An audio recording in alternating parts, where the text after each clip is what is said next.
Պարոն Աղազարյան եւ պարոն Ասլանյան այսօր միասին եկել եք Ծիծեռնակաբերդ հարգելու հայոց ցեղասպանության անմեղ զոհերի վառ հիշատակը։ Ես կխնդրեմ նշեք, թե ինչ խորհրդով եք եկել այստեղ, որն է այսօրվա խորհուրդը 111 տարի անց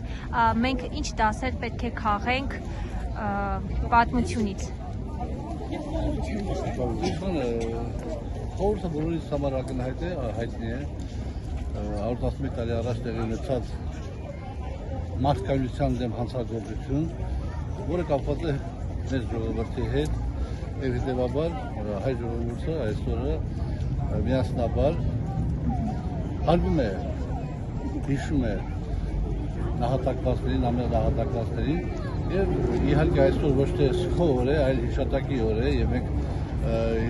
ոչ թե ողբում ենք, այլ մենք վերապրում ենք իհարկե, գնահատում ենք եւ մեզանից յուրաքանչյուրս պետք է անի ամեն իրանից կախված, որ նմանատիպ բաներ տեղի ունենան ընդհանրապես մարդկության հետ կապված եւ մասնավորապես հայ ժողովրդի հետ կապված։ Ցավոք սրտի մեր ծերունդներ արդեն ականատես եղավ Արցախի հետ կապված, որովհետեւ ես միանշանականորեն գտնում եմ, որ դա նույնպես ցեղասպանություն է, ցեղասպանությունը միայն ֆիզիկական ոչնչացումը չի, այս կամ այն էթնոս խմբին, այլ հենց նույն տեղահանելը նույնպես ցեղասպանության էթնիկ զտումը ակտ է։ Եվ հետեւաբար նորից եմ ասում,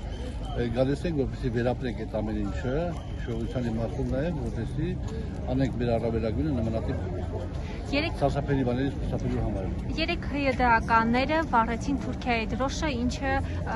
գործող իշխանությունը ամոթալի դատապարտելի քայլ համարեց։ Ձեզ համար եւս այն ամոթալի է